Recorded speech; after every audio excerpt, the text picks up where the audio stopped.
हाय all accounting स्टँडर्डच्या basic concept आपण बघतोय ते आपण बुक किपिंग अँड अकाउंटन्सी 11वी स्टँडर्डच्या बुक मधून बघतोय. ह्या बेसिक कन्सेप्ट 11वीच्या स्टुडंटला तर उपयोगी आहेतच, पण जे 12वी मध्ये गेलेले आहेत आणि त्यांना पुन्हा एकदा त्या रिवाइज करायच्या आहेत बेसिक कन्सेप्ट तर त्यांच्यासाठी. प्लस जे जॉब करतायत, इंटरव्ह्यू साठी प्रिपेअर करतायत किंवा आता जॉब करतायत, ह्या बेसिक कन्सेप्ट त्यांना ऍक्च्युली अप्लाय करण्यासाठी सुद्धा या समजून सांगत आहे. आधी आपण कॅपिटल एक्सपेंडिचर, रेव्हेन्यू आणि डिफर्ड एक्सपेंडिचर हे मागच्या भागामध्ये बघितलं. आता या भागामध्ये आपण कॅश डिस्काउंट आणि ट्रेड डिस्काउंट ही कन्सेप्ट बघणार आहे. दिसताना तर खूप सोपी दिसते. Cash discount, trade discount. Discount म्हणजे काय? आपल्याला बेनिफिट झाला. थोडक्यामध्ये समोरच्या व्यक्तीला आपल्याला पैसे कमी द्यायला लागले. पण यामध्ये दोन प्रकार आहेत. एक आहे कॅश डिस्काउंट आणि दुसरा आहे ट्रेड डिस्काउंट. आता ट्रेड डिस्काउंट म्हणजे काय असतो? हा तुम्हाला लिस्ट प्राइस वरती म्हणजे maximum retail price, MRP price जो असते ना, तर ती त्याच्यावरती दिला जातो. हा जो असतो ट्रेड डिस्काउंट हा जनरली होलसेलर किंवा रिटेलरला दिला जातो. तुमच्यासारख्या माझ्यासारख्या कॉमन मॅनला हा मिळत नाही. जे आपण एक एक एक एक वस्तू घेतो तर त्यांना मिळत नाही. हा होलसेलर किंवा रिटेलरला मिळतो. आता ट्रेड डिस्काउंट जो असतो ना, हा त्यांना का भेटतो? तर ते बल्कमध्ये परचेस करतात, म्हणजे एकदम मोठी क्वांटिटी ते परचेस करतात.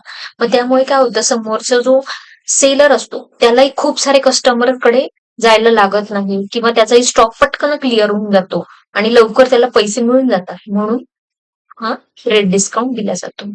आता अकाउंटिंग डेफिनेशन मध्ये हा ट्रेड डिस्काउंट कसं लिहितात ते कसं अकाउंटिंग डेफिनेशन आपण त्याची बघू. It is an allowance given on a catalog price or a list price of a goods.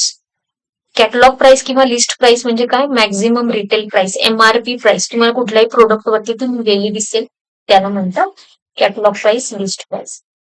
This discount is allowed at the time of purchase or sale of goods. Value of a goods purchased or sold recorded in a net value payable. That is, after deduction of a amount of trade discount is allowed.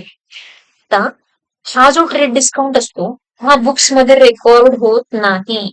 Directly net amount he business मध्ये record केली जाते. If goods of rupees 1000 are sold at 5% trade discount, the value of the goods that will be recorded will be rupees 950, both by purchaser and the seller, and not rupees 1000. Hence, trade discount does not appear in the books of accounts separately. म्हणजे तुम्हाला लक्षात आलं का? 1000चे goods होते. किती होते? 1000चे goods. 1000वरती 5% trade discount दिला. म्हणजे काय केलं तर 5% यातून वजा केले तर खालती राहिले 950. तर 950 हीच अमाऊंट परचेसरनी त्याच्या बुक्समध्ये आणि सेलरने त्याच्या बुक्समध्ये रेकॉर्ड केली. हे जे 50 रुपीज जे डिफरन्स आहे, 1000 मायनस 950, 50 रुपीज हा जो ट्रेड डिस्काउंट आहे 5%, हा दोघांनीही बुक्समध्ये रेकॉर्ड केला नाही.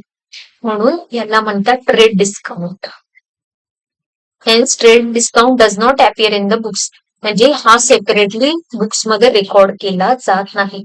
हा एक अगदी बेसिक डिफरन्स आहे ट्रेड डिस्काउंट आणि कॅश डिस्काउंट मधला. डिस्काउंट हा ज्याला मिळतो त्याचा फायदाच असतो आणि जो देतो त्याचा हा बिझनेसचा खर्च असतो. नुकसान तर नसतं पण खर्च असतो बिझनेसचा एक प्रकारे. Cash discount. It is an amount deducted from the final amount due at the time of receipt. It is the concession given for encouraging prompt payment. म्हणजे काय? हा कॅश डिस्काउंट असतो ना, हा तुम्हाला प्रॉम्प्ट पेमेंट करण्यासाठी दिला जातो. फॉर एक्झाम्पल, आता याने 1000चे गुड्स त्याला 950ला सेल केले आणि याने सांगितलं की मी तुला 3 महिन्यानंतर ते 950 रुपीज देतो.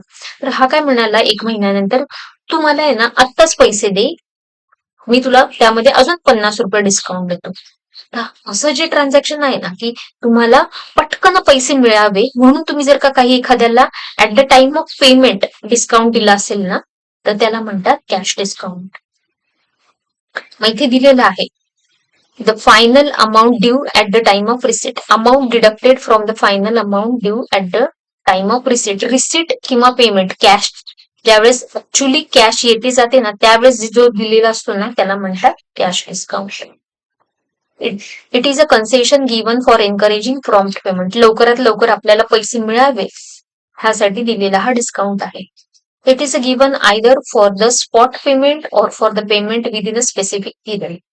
Cash discount is calculated after deducting trade discount. Since it is a loss to the seller and a gain to the buyer, cash discount appears in the books of accounts.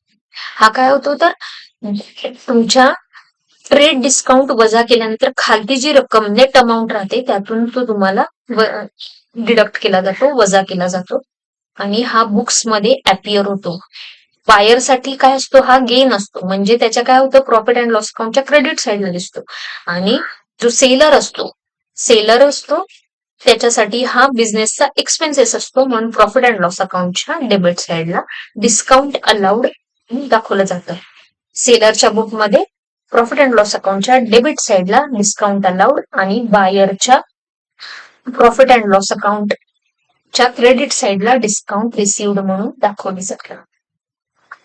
Trade discount हा दाखवला जात नाही आणि cash discount हा दाखवला जातो. Video आवडल्यास like करा. अशीच एखादी 11वीची पुढची कन्सेप्ट आपण जी जेणेकरून तुम्हाला 12वीच्या किंवा ऍक्च्युली वर्किंग स्टुडंटला वर्किंग लोकांना प्रोफेशनल्सला जॉब करणाऱ्यांना उपयोगी पडेल किंवा जी इंटरव्ह्यूची तयारी करतायत ज्यांना लॉंग टर्म मध्ये अकाउंटिंग मध्ये फ्युचर करिअर करायचं आहे त्यांच्यासाठीही उपयोगी पडेल. कमेंटमध्ये मला तुम्ही कोणत्या भागात राहतात ते सांगा, जेणेकरून मला तसे सोप्या ह्याच्यामध्ये व्हिडिओ तुमच्यासाठी बनवता येतील. आवडल्यास तुमच्या फ्रेंड्स बरोबर शेअर करा, जेणेकरून त्यांचं पण अकाउंटिंगचं नॉलेज वाढेल. थँक्यू.